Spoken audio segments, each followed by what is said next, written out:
Hingga saat ini pihak kepolisian masih terus memburu pelaku pembunuhan.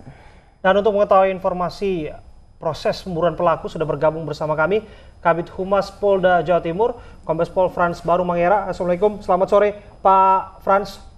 Selamat sore.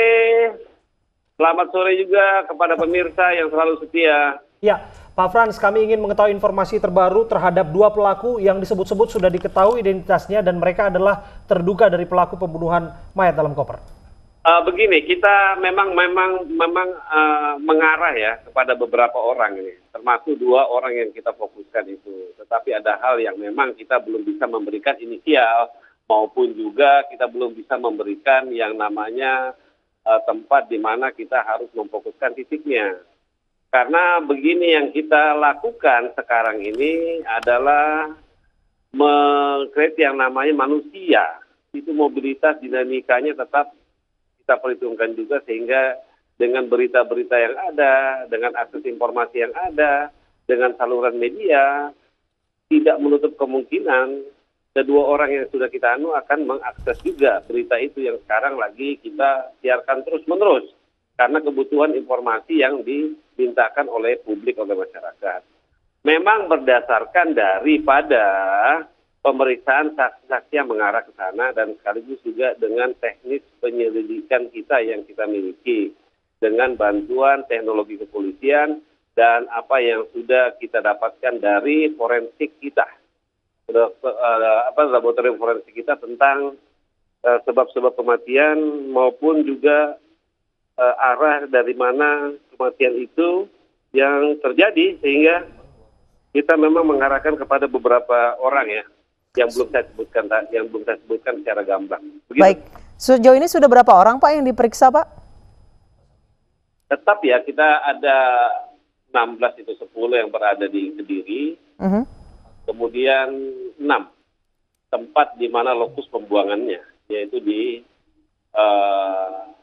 Blitar Kota. Pak Frans, Blitar Kota dengan Kediri kalau kita masukkan dalam satu kasus yang sama, artinya pembunuhannya terjadi di Kediri, mayatnya ada di Blitar Kota, saksi-saksi ini berjumlah 16 ya, kita dapat periksa.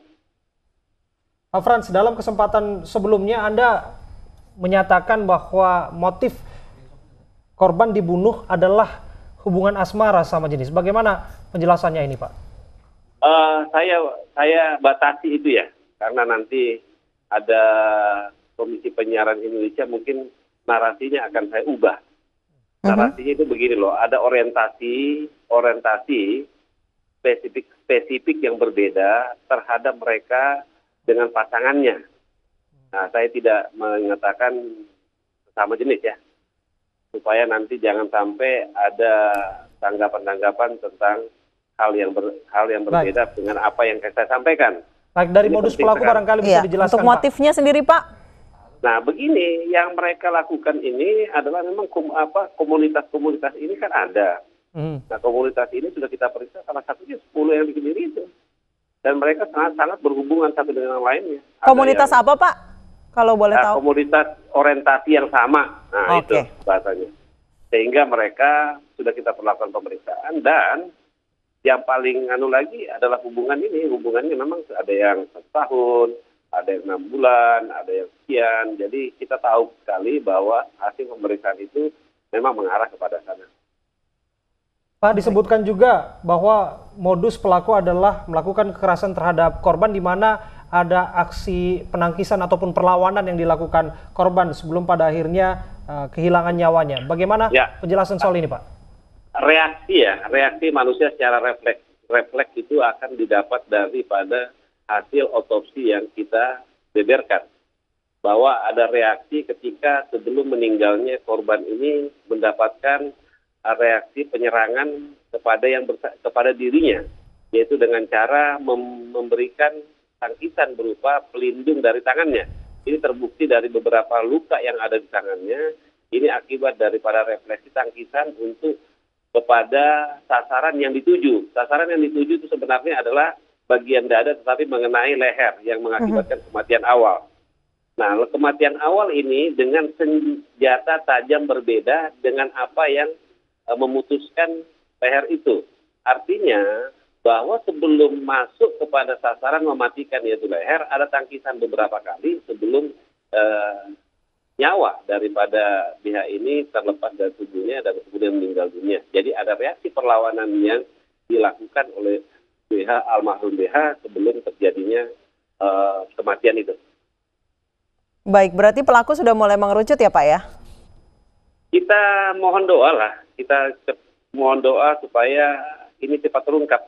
Karena kalau semakin lama terungkap, ini semakin tantangan. Artinya begini tantangannya, tantangan penyelidik adalah semangat, makin semangat.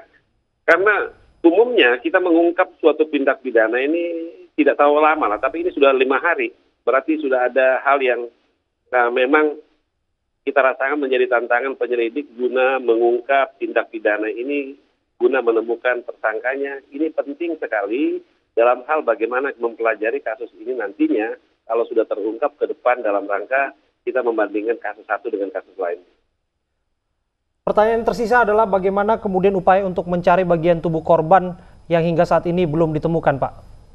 Seiring dengan nantinya kita menemukan tersangka, kita harapkan dari penunjukan yang bersangkutan, kita akan menemukan bagian kepalanya itu. Karena begini, ada beberapa indikasi dari ditemukannya tubuh korban itu di samping di daerah aliran sungai.